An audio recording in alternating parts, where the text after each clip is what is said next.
कुर्सी के नाम से जानते हैं, जिसकी कुरान हदीस में बड़ी फजीलतें आई हुई हैं। ये इतनी अजीम है, इसके बारे में प्यारे नबी सल्लल्लाहु अलैहि वसल्लम ने इरशाद फरमाया, जो कोई फर्ज नमाजों के बाद बिला किसी से बातचीत किए आयतुल कुर्सी पढ़ता है तो पढ़ने वाले और जन्नत के दरमियान कोई चीज अगर हद फासिल है, रुकावट है, तो उसकी मौत है। यानी बस मरने की देर है, आदमी जैसे ही मर गया समझो उसे जन्नत मिल गई। और हदीस में आयतुल कुर्सी की फजीलत के ताल्लुक से यह भी मिलता है कि जो कोई शख्स भी सोने से पहले इसे रात में पढ़ करके सोता है तो पूरी रात शैतानी हमलों से महफूज रहता है। यह बड़ी अजीम आयत है। इस आयत करीमा में अल्लाह ताला ने अपनी अजमत और कुदरत कामिला का जिक्र फरमाया है। अल्लाह ताला ने अपना पावर बयान किया है। वो जिंदा है, कय्यूम, थामने वाला है।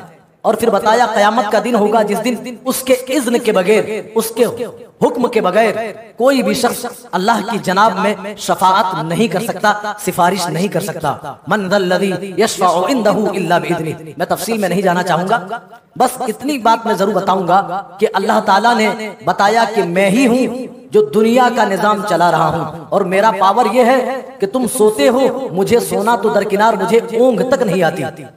ऊंघना ये इंसान की सिफत है। अगर अल्लाह सो जाए तो दुनिया का निजाम दरहम बरहम हो जाए। अल्लाह ताला ने इसीलिए कहा कि माबूदे बरहक होने के लिए इन सिफात से मुत्तसिफ होना जरूरी है जो सिफात मेरे अंदर हैं। बहरहाल इसके बाद अल्लाह ताला इस्लाम की कबूलियत के बारे में बता रहा है कि इस्लाम के कबूल करने में कोई जबर नहीं है, कोई जोर और जबरदस्ती नहीं है। ला इकराह फिद्दीन क़द तबय्यना रुश्दु मिनल गय।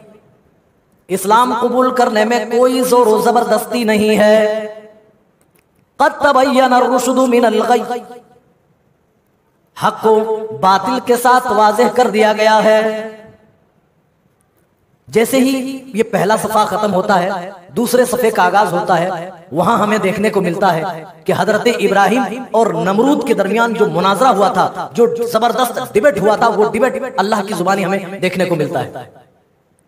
अल्लाह की तौहीद पहुंचाने की वजह से, अल्लाह का दीन कौम वालों को सुनाने की वजह से नमरूद ने हजरत इब्राहिम अलैहिस्सलाम को गिरफ्तार कर लिया है और अपनी अदालत में पेश किया है।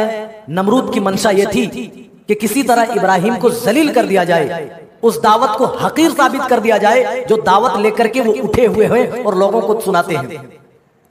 नमरूद ने हजरत इब्राहिम अलैहिस्सलाम से अल्लाह ताला का इंट्रोडक्शन मांगा कि तुम जिस परवरदिगार की बात करते हो, जिस अल्लाह का पैगाम तुम लोगों तक आम करते हो, ऐ इब्राहिम उस अल्लाह का तुम तारुफ पेश करो, उस अल्लाह की परिचय तुम दो। हजरत इब्राहिम अल्लाह की परिचय करा रहे हैं। रब्बी अल्लज़ी युह्यी व युमीत, ऐ नमरूद मेरा रब वो है जो जिंदगी देता है और फिर मौत के घाट उतारता है, जो मारता है और जिलाता है, जो मुर्दे को जिंदा करता है और जिंदे को फिर मौत के घाट उतार देता है। नमरूद ने चाल चली और एक बेकसूर इंसान को मौत के घाट उतार दिया, और जिसके हक में फांसी की सजा सुनाई गई थी उसको छोड़ते हुए कहा, ऐ इब्राहिम देख लो मैं भी जिंदगी और मौत का मालिक हूँ। जिसके हक में मौत का फैसला हो चुका था मैंने उसको जिंदगी दे दी, और जिसको जिंदगी मिली थी, जो आजाद था, जो बेकसूर था, उसको मैंने मौत के घाट उतार दिया है।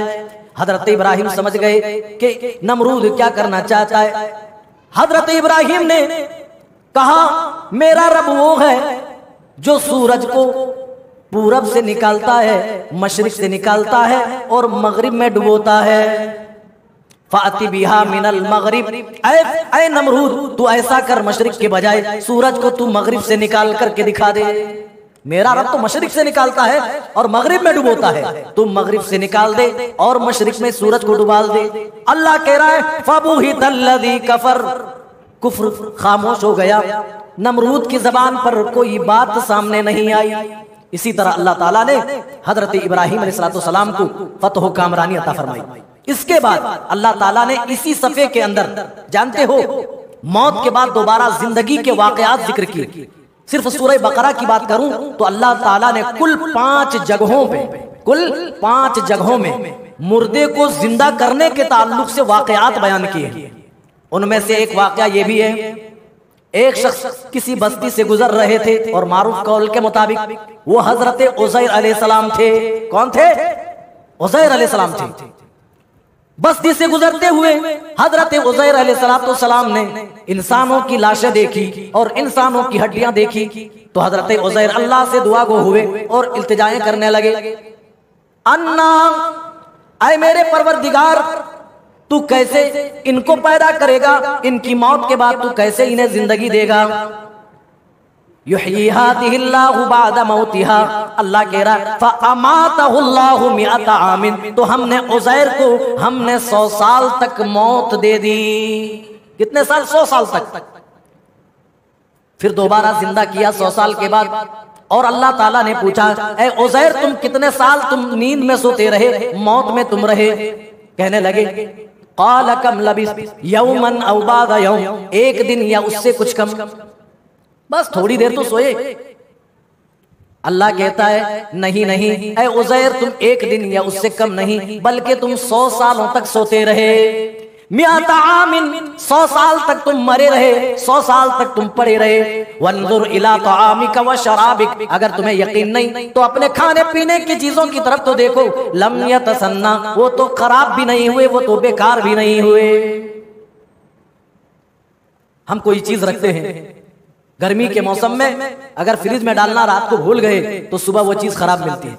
100 साल तक अल्लाह ताला ने उनके खाने पीने की चीजों तक की हिफाजत फरमाई और अपनी अल्लाह ताला ने कुदरत कामिला का इजहार किया और बताया, ऐ उज़ैर, इला तआमिक उन्जुर इला तआमिका व शराबिका लम यतसन्ना, अपने खाने और पीने की चीजों की तरफ तो देखो, वो खराब नहीं हुए, वो बिगड़े नहीं, वो और तरह की उसमें कोई गंदगी नहीं आई। वंजुर इला हिमारिक, और अपने गधे की तरफ देखो, जो गधा तुम सवारी के तौर पर लाए थे, उस गधे को तो देखो। अल्लाह ताला उज़ैर अलैहिस्सलाम के सामने गधे की हड्डियों को जोड़ रहा था, हड्डियां जुड़ रही थी। इलल इज़ामि कैफ़ नुनशिज़ुहा, अरे देखो अपने गधे की तरफ, हड्डियां अल्लाह ताला उनकी कैसे मिला मिला करके जोड़ रहा है। नुनशिज़ुहा सुम्मा नक्सूहा लहमा, और उन हड्डियों के ऊपर हम किस तरह गोश्त चढ़ाते हैं, किस तरह मुर्दे को तुम्हारी आंखों के सामने जिंदा करते हैं। फलम्मा तबय्यना लहू, जब सब कुछ हजरत उज़ैर के सामने वाज़े हो गया तो कहने लगे, क़ाल अअलमु अन्नल्लाह अला कुल्लि शैइन क़दीर, ऐ मेरे परवरदिगार, मैं तो जानता ही हूं कि तू तमाम चीजों पर कुदरत रखता है, तमाम चीजों पर तू कादिर है। मुझे पता है ऐ रब्बे ज़ुल जलाल, तू तमाम चीजों पर कादिर है। इसके बाद अल्लाह ताला अपने बंदों को अपनी बारगाह में खर्च करने की बात करता है। या अय्युहल्लज़ीना आमनू अनफिकू मिम्मा रज़क़नाकुम मिन क़ब्लि अन यातिया यौमुन ला बैउन फीहि वला खुल्लतुन वला शफ़ाअह, ऐ ईमान वालों, अल्लाह की दी हुई रोजी में से तुम उसकी बारगाह में खर्च करो। अल्लाह ने जो तुम्हें रोजी की शक्ल में माल दिया है, जो माल की शक्ल में रोजी इनायत की है, उसमें से तुम अल्लाह के लिए खर्च करो। मिन क़ब्लि अन यातिया यौमुन ला बैउन फीहि वला खुल्ला, जिस दिन, उस दिन के आने से पहले, जिस दिन कोई तिजारत ना चलेगी, जिस दिन किसी की दोस्ती काम ना आएगी, जिस दिन किसी की सिफारिशें भी काम नहीं देगी। ला बैउ वला खुल्लतु वला शफा।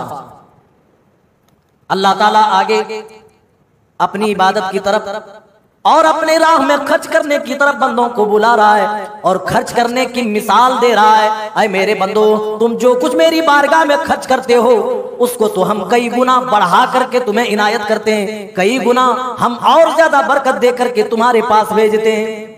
मसलुल्लज़ीना युनफ़िक़ूना अमवालहुम फ़ी सबीलिल्लाह, उन लोगों की मिसाल ऐसी है जो अल्लाह की राह में खर्च करते हैं, जो अल्लाह की राह में लुटाते हैं। कमसलि हब्बतिन, उस दाने की तरह उनकी मिसाल है। अंबतत सबअ सनाबिल, जिस दाने से बैक वक्त 7 बालियां निकली। फी कुल्ली सुम्बुलतिन मिअतु हब्बा, अल्लाह कहता है और हर बाली के अंदर 100 दाने हो। ओ मेरे बंदो, जब तुम खर्च करते हो तो तुम्हारे खर्च किए हुए मालों को मैं इसी तरह बढ़ा चढ़ा कर तुम्हें देता हूँ। तुम एक खर्च करते हो, उसको मैं 7 तक मैं बदलता हूँ, फिर 10 तक भी बदलता हूँ, 700 गुना तक। वल्लाहु युदाइफु लिमन यशा, और अल्लाह ताला जिसके लिए चाहे और भी बढ़ा चढ़ा कर अल्लाह ताला देता है, और भी बढ़ा करके देता है। ऐसा कोई शख्स है कि आप 1 रुपए दे और बदले में आपको 700 रुपए दे? नहीं, बस अल्लाह के यहाँ ये खाता चलता है। तुम 1 दो, अल्लाह कहता है हम 700 गुना देने को तैयार हैं, और हम जिसको चाहें 700 गुना से भी ज्यादा बढ़ा करके दें।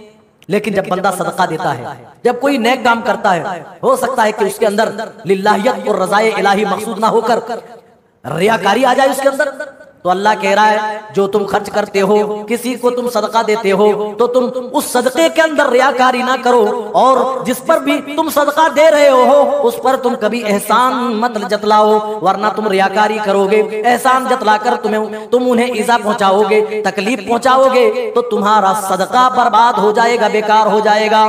या अय्युहल्लज़ीना आमनू ला तुबतिलू सदक़ातिकुम बिल मन्नि वल अज़ा, ऐ ईमान वालो तुम अपने सदके को एहसान जतला कर या तकलीफ पहुंचा कर बर्बाद मत करो। आदमी ने मौके पर सदका किया, लेकिन जब आपस में रहते हुए किसी बात पर अनबन हो गया, लड़ाई झगड़ा का माहौल हो गया, तो फौरन बोल दिया अरे जा जा, मैंने तुझ जैसा बहुत देखा है, मैंने तो तुम्हें परसों या 10 दिन पहले 6 महीना पहले 1000 रुपए मैंने दिया था। ये हुआ एहसान जता। अल्लाह कह रहा है बिल मन्नि वल अज़ा, किसी पर एहसान करो तो उस एहसान को कभी मत जतलाओ, उसे तकलीफ मत दो, तकलीफ पहुंचाकर तुम अपने सदके को बर्बाद मत करो। कमसलिल्लज़ी यनइक़ु बिमा, अल्लाह ताला फरमा रहा है आगे उन लोगों की तरह मत करो जो लोगों को दिखाने के लिए देते हैं, जिनका मकसद सिर्फ रियाकारी होता है। अल्लाह कह रहा है ऐ मेरे बंदो, तुम जो कुछ भी खर्च करो, खर्च करने में रियाकारी नहीं होनी चाहिए, मकसद ये होना चाहिए कि तुम्हारा परवरदिगार तुमसे राजी हो जाए, अल्लाह की रजामंदी और उसकी खुशनुदी तुम्हें नसीब हो जाए। थोड़ी भी रियाकारी आ गई, हमने पहाड़ के बराबर भी माल खर्च कर दिए, तो अल्लाह की कसम ये सदका जो हमने पहाड़ के बराबर खर्च किए जर्रात बनाकर उड़ा दिए जाएंगे, अल्लाह की निगाह में कोई हैसियत नहीं। और अगर हमने अपनी हैसियत के मुताबिक चंद पैसे ही अल्लाह की बारगाह में दिए, अल्लाह की कसम अल्लाह ताला उसकी परवरिश करेगा और उसको बढ़ा चढ़ा कर बंदों को इनायत करेगा। इसके बाद अल्लाह ताला सूद की हुर्मत के बारे में बयान कर रहा है, सूद की कबाहत के बारे में जिक्र कर रहा है। आज सूदखोरी आम हो गई है, मुआशरे में सूद को बुराई समझा ही नहीं जा रहा है। कुछ लोग तो दलीलें देने पर आमादा हो जाते हैं कि भाई उस दौर में इस तरह के सूद चलते थे कि हमने आपसे उधार लिया, इतने पैसे में इतने पैसे तुमसे सूद लिए जाएंगे, बस ये हराम है, बाकी जो इंटरेस्ट बैंकों से मिलता है और दूसरी जगहों से जो हमें दूसरे तरीके से मिलता है ये जायज है, दुरुस्त है। नहीं मेरे भाई, ये तो इतना खतरनाक गुनाह है, ये इतना बड़ा जुर्म है, किसी भी जुर्म के लिए अल्लाह ताला ने जंग का ऐलान नहीं किया है। पहले शिर्क, पहले इस रिबा पर, उसकी कबाहत पर आयत करीमा सुनिए, यहीं से इस सफ़े का आगाज हो रहा है। अल्लज़ीना यअकुलूना रिबा ला यक़ूमूना इल्ला कमा यक़ूमुल्लज़ी यतख़ब्बतुहु शैतानु मिनल मस। जो लोग दुनिया में सूदखोरी करते हैं, जो सूद खाते हैं, ब्याज का धंधा करते हैं, अल्लाह कह रहा है कयामत के दिन अल्लाह की बारगाह में वो खड़े भी नहीं हो पाएंगे। खड़ा होने की कोशिश करेंगे लेकिन झरझरा कर लोगों के सामने गिर जाएंगे। मैदान महशर में जमा होने वाले सारे लोग पहचान लेंगे कि ये वो शख्स है जो दुनिया में सूदखोरी क्या करता था, जो दुनिया में सूद खाया करता था। वो खड़ा नहीं हो पाएंगे, मगर वो ऐसे खड़ा होंगे जैसे शैतान ने छू कर खिब्ती बना दिया हो, शैतान ने छू कर उन्हें पागल और मजनू बना दिया हो। अल्लाह फरमा रहा है यमहकुल्लाहु रिबा व युर्बिस सदक़ात, अल्लाह ताला सूद को मिटाता है, सूद को खत्म करता है और सदक़े की परवरिश करता है। सदक़ात को अल्लाह ताला बढ़ावा देता है और सदक़े को अल्लाह ताला इस तरह बढ़ाता है। प्यारे नबी सल्लल्लाहु अलैहि वसल्लम इरशाद फरमाते हैं, जब तुम में से कोई भी शख्स अल्लाह की बारगाह में अपनी इस्तिताअत और हैसियत के मुताबिक कोई छोटी ही चीज सही अल्लाह की रजा की खातिर, उसकी खुशनुदी के खातिर कोई छोटी भी चीज देता है, अल्लाह ताला उसको दाहिने हाथ से कबूल कर लेता है। प्यारे नबी सल्लल्लाहु अलैहि वसल्लम मिसाल से समझा रहे हैं। फिर अल्लाह ताला उस सदक़े की परवरिश करता है, उस सदक़े को पालता है, बड़ा करता है। जैसे तुम में से कोई अपने जानवर के बच्चे बछड़े की परवरिश करता है, उसी तरह अल्लाह ताला उस बंदे के दिए हुए सदके की परवरिश करता है। क़यामत का दिन होगा जब ये अपने रब के पास पहुंचेंगे, जब ये अपने रब के पास जाएंगे, अल्लाह कहेगा ए बंदे खुदा तेरी एक नेकी हमारे पास है। जब वो नेकी दिखलाई जाएगी तो वो कहेगा ए मेरे रब इतनी बड़ी नेकी तो हमने कभी नहीं की, हमने इतने अजर तो कभी नहीं कमाए। अल्लाह उस दिन को याद दिलाएगा जिस दिन उन्होंने सदका किया था। अरे मेरे बंदे उस दिन को तो याद करो जिस दिन तुमने खालिस मेरी रजा के लिए, मेरी खुशनुदी के लिए, तुम्हारे दिल में बस रजा ये इलाही ही मकसूद था। तुमने ये पैसे सदका दिए थे, ये चीजें तुमने सदका की थी, देख लो उसी को मैंने परवरिश की है, उसी को मैंने बढ़ाया है। आज जो तुम देख रहे हो ये तुम्हारा ही दिया हुआ सदका है, ये तुम्हारा ही अजर है, ले जाओ ये तुम्हारे लिए है।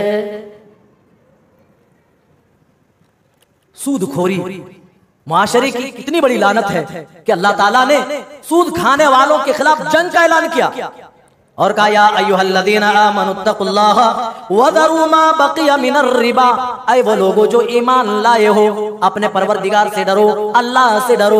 वज़रू मा बक़िया मिनर रिबा इन कुंतुम मुमिनीन, और सूद में से जो कुछ बाकी रह गया है उसको छोड़ दो, उसको खत्म कर दो अगर तुम मोमिन हो। अगर तुम वाकई ईमान वाले हो तो सूद में जो कुछ भी पीछे रह गया है, बाकी बच गया है, उसको छोड़ दो, उसको भुला दो, उसको खत्म कर दो। फ़इल्लम तफ़अलू, अगर तुम ऐसा नहीं करोगे तो फ़अज़नू बिहर्बिम मिनल्लाहि व रसूली, तो फिर अल्लाह और उसके रसूल से जंग लड़ने के लिए तैयार हो जाओ। मेरे भाइयों, हम में से किन के अंदर जुर्रत है, किन के अंदर हिम्मत है कि हम अल्लाह और उसके रसूल के खिलाफ जंग लड़ें? किसी के अंदर भी नहीं। सूद इतनी खतरनाक बीमारी है, इतनी खतरनाक बुराई है कि अल्लाह ताला ने उनके खिलाफ ऐलान जंग का ऐलान जंग किया है कि फिर उनको अल्लाह और उसके रसूल के खिलाफ जंग लड़ने की दावत दी जा रही है। सूरह बकरा की आखिरी आयत तक हम धीरे धीरे पहुंचते हैं। उससे पहले कि हम सूरह बकरा की आखिरी आयत की तरफ पहुंचे, इसी पारे के अंदर कुरान की सबसे लंबी आयत मौजूद है। कितनी लंबी? पूरे एक सफ़े की आयत। और ये सफ़ा या अय्युहल्लज़ीना आमनू इज़ा तदायनतुम बिदैनिन इला अजलिन मुसम्मन फक्तुबू। अल्लाह ताला ने जहां सूदखोरी से मना किया, वहीं पर मोमिनीन को कर्ज देने पर उभारा। जो गरीब लोग हैं, जो मिस्कीन हैं, जो जरूरतमंद हैं, उन्हें तुम कर्ज दो। ये बहुत बड़े अजर का काम है कि आदमी किसी को उसकी मजबूरी में कर्ज दे। लेकिन मुआशरे का ये अलमिया है, देखा जाता है कि लोग किसी तरह कर्ज तो ले लेते हैं, लेकिन माल होने के बावजूद भी, वापस करने की ताकत होने के बावजूद भी टाल मटोल करते रहते हैं और टाइम पे पैसा वापस नहीं करते। मेरे भाइयों, किसी का माल लेकर आप चले गए, आपके अंदर पैसा वापस करने की ताकत थी, आपके अंदर इस्तिताअत थी, फिर भी आपने वापस नहीं किया तो अल्लाह की कसम कयामत के दिन आप बच नहीं पाएंगे, आपसे हिसाब लिया जाएगा। इसीलिए आपने कहा था अतदरून मनिल मुफलिस, ऐ मेरे सहाबा जानते हो मेरी उम्मत के मुफलिस कौन लोग होंगे? साहबा सीधे साधे थे, कहने लगे मल्ला दिरहम लहू वला मता। अल्लाह के रसूल जिसके पास मालो मनाल ना हो वो गरीब हैं, वो कल्लाश है। कहा नहीं, मेरी उम्मत के लोग कुछ इस तरह होंगे जो दूसरों के हुकूक को खा कराएंगे। किसी से हमने कर्ज लिया, वापस करने की ताकत थी, फिर भी टाल मटोल करते थे, तो हमने उनका हक गोया ले लिया। कयामत का दिन होगा, वहां तो रुपए पैसे उस दिन नहीं चलेंगे। उस दिन मालो दौलत की हैसियत बेवकात हो जाएगी, बेमाने हो जाएगी। वहां तो नेकियों की करेंसी चलेगी, वहां तो बुराइयों की करेंसी चलेगी। उस आदमी की नेकी छीन ली जाएगी और जिसका पैसा लिया था उस आदमी के सुपुर्द कर दी जाएगी। फिर भी दावेदार बच जाएंगे, कहेंगे अल्लाह मेरा भी इसने हक मारा। क्या कहेगा? मेरा भी हक मारा। लेकिन अब नेकियां बची नहीं तो क्या होगा? अल्लाह कहेगा ठीक है कोई बात नहीं, इस अदालत में इंसाफ जरूर होगा। अल्लाह कहेगा ठीक है तुम्हारी बुराई लाओ। उसकी बुराई लेकर के इस जालिम के ऊपर, इसके सर के ऊपर अल्लाह ताला लाद देगा। तो मेरे भाइयों, कर्ज देना ये बहुत बड़ी फजीलत की बात है, बहुत बड़ी मकाम और मर्तबे की बात है। और अल्लाह ताला इस कर्ज देने वाले को बेहिसाब अल्लाह ताला अजर देता है। लेकिन मेरे भाइयों, हमने माहौल ऐसा बना दिया है, जिनको देना भी हो ना तो वो पीछे हट जाते हैं ये सोचकर कि अगर हमने दे दिया, इसके पास इस्तिताअत होगी, इसके बावजूद भी टाल मटोल करेगा और ये वापस नहीं करेगा। चलिए आगे बढ़िए, आखिरी आयत तक हम पहुंचते हैं। सूरह बकरा की आखिरी आयत जानते हैं? रसूल अकरम सल्लल्लाहु अलैहि वसल्लम को तोहफे के तौर पर ये दोनों आयतें मिली थी। मेराज में जब गए थे तो आपको 3 तोहफे आपको दिए गए थे। पहला तोहफा 5 वक्त नमाजों का तोहफा था, 5 वक्त की नमाजें जो हम और आप अपने ऊपर बोझ समझते हैं। हाँ जी, ये मेराज में मिला हुआ तोहफा है, ये लेकर के आए। दूसरा तोहफा सूरह बकरा की यही 2 आखिरी आयतें थी। प्यारे नबी सल्लल्लाहु अलैहि वसल्लम ने सूरह बकरा की आखिरी 2 आयतों के बारे में इरशाद फरमाया, जो आखिरी 2 आयत पढ़ ले ये सूरत उसके लिए काफी हो जाएगी। और तीसरा तोहफा जानते, अल्लाह ताला ने मग़फ़िरत का ऐलान सुनाया था उस शख्स के लिए जो खालिस तौहीद लेकर के आएगा, जो सही मनहज और सही अकीदा लेकर के आएगा, उसके लिए मग़फ़िरत का ऐलान। ये 3 तोहफे अल्लाह के रसूल सल्लल्लाहु अलैहि वसल्लम लेकर के आए। अल्लाह ताला ने आखिरी आयत में बताया कि ऐ मेरे बंदो, हम तुम्हारे उन गुनाहों में की पकड़ करेंगे जिनको तुमने आमदन किया हो, तुमने इरादा करके किया हो, तुमसे गलती हुई, खता हुई जाने अनजाने में, हम उसकी पकड़ नहीं करेंगे।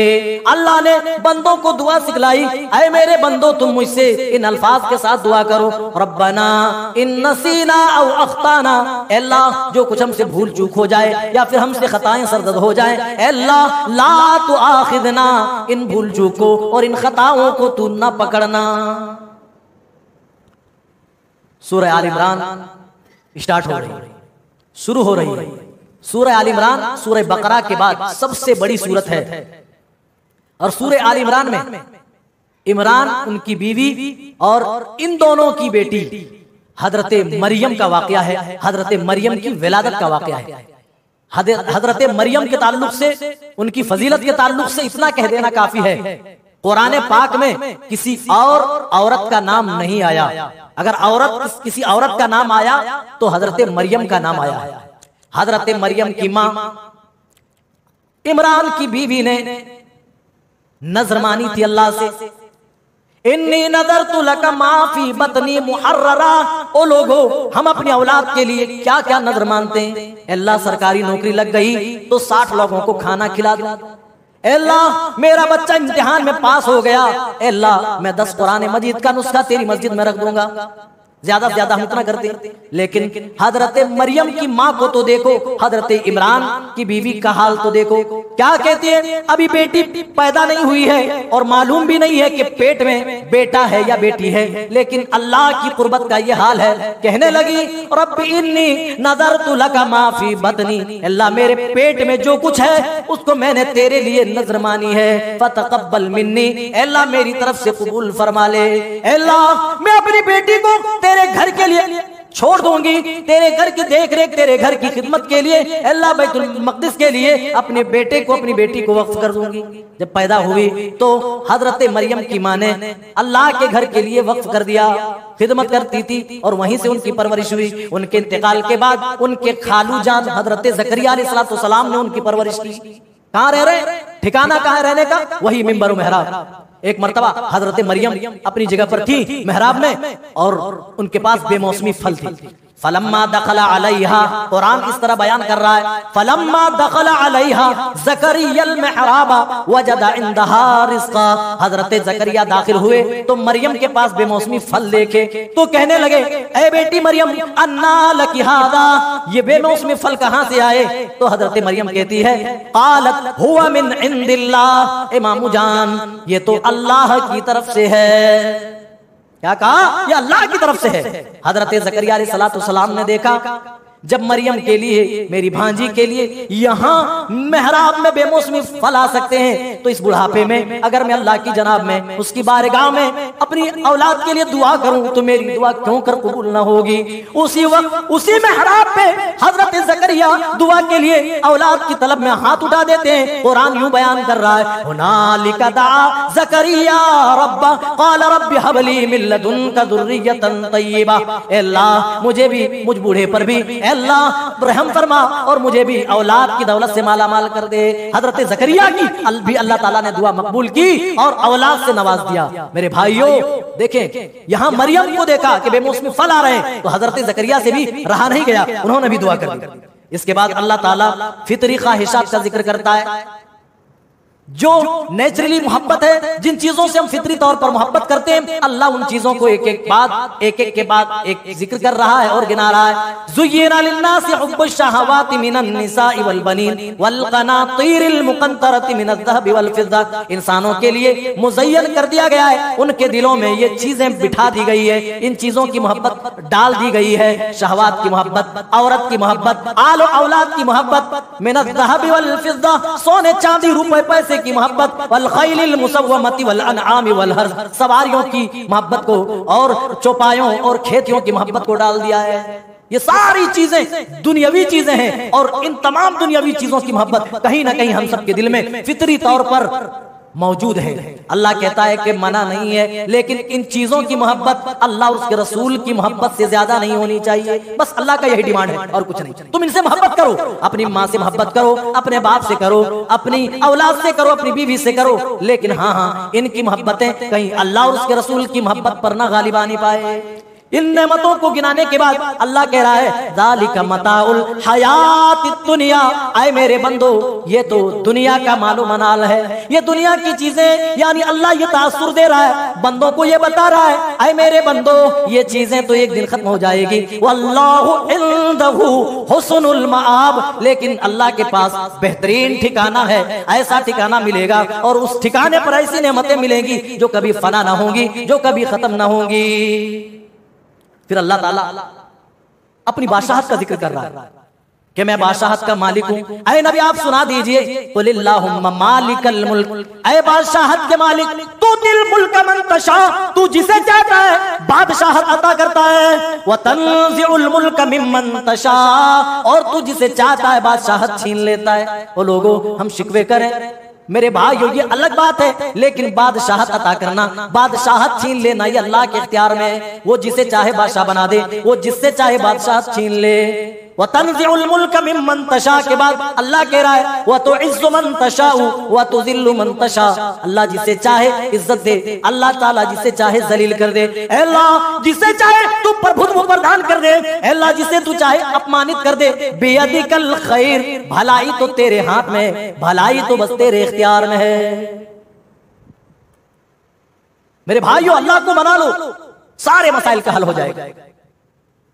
प्यारे नबी के प्यारे सहाबा बस इसी फिक्र में रहते थे कि किसी तरह हम अल्लाह को मना लें, अपने रब को हम राजी कर लें। वो रब को राजी करने की फिक्र में रातों दिन मुब्तला होते थे। लोगों, आज हम दुनिया के पीछे पड़कर अपने रब को आज हम भूले बैठे हैं।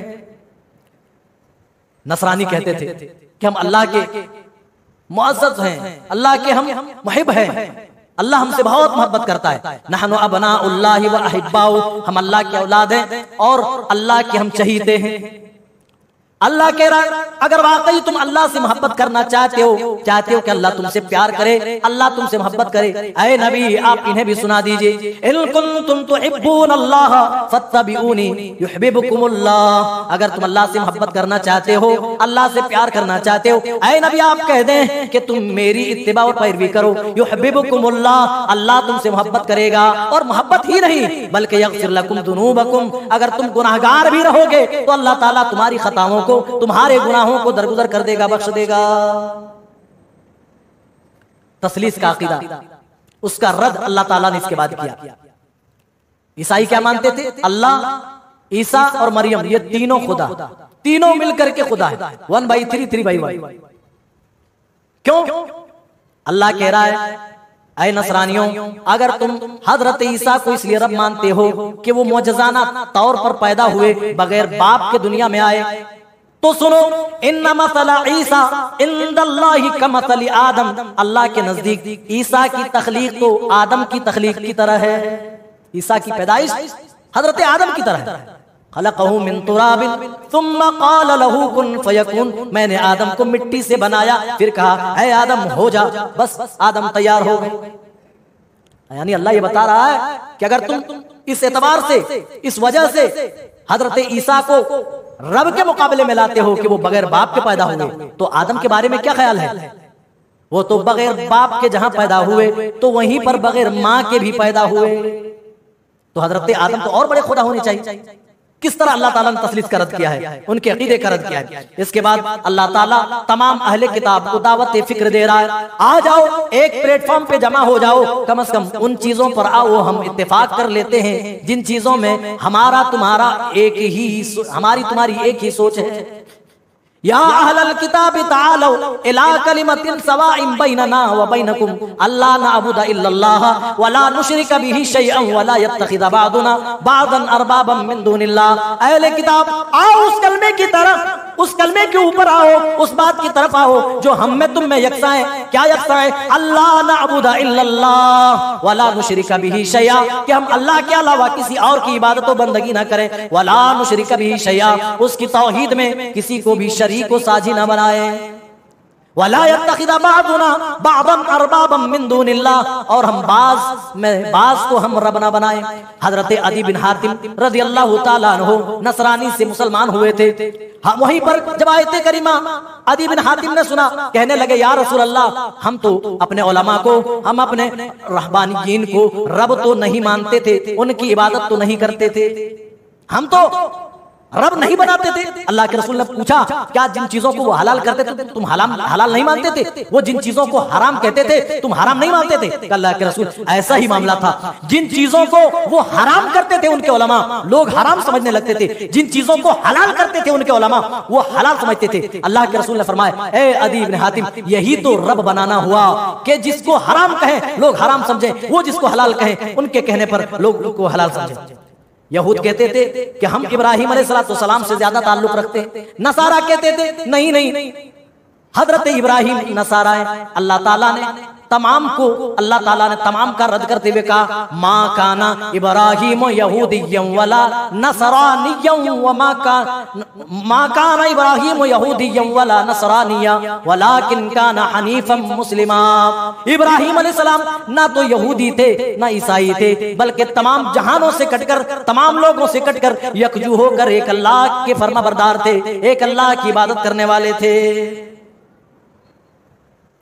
इसके बाद दुनिया की सबसे बड़ी दौलत, अगर मैं आपसे पूछूं दुनिया व आखिरत में सबसे बड़ी दौलत कौन सी है?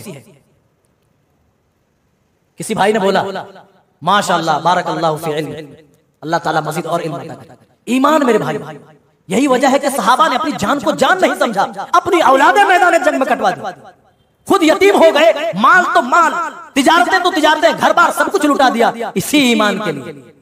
लेकिन हमारे ईमान की वैलिटी धीरे धीरे कम होती जा रही है, और एक दिन आएगा ये वैलिटी इतनी कम हो जाएगी। प्यारे नबी सल्लल्लाहु अलैहि वसल्लम ने फरमाया, युस्बिहु रजुलु मुमिना व युमसी काफिरा औ युमसी मुमिना व युस्बिहु काफिरा, कि आदमी सुबह को तो मोमिन रहेगा लेकिन शाम होते होते काफिर हो जाएगा, शाम होते होते काफिर हो जाएगा, या शाम को तो मोमिन रहेगा लेकिन सुबह इस हाल में करेगा कि वो काफिर हो चुका होगा।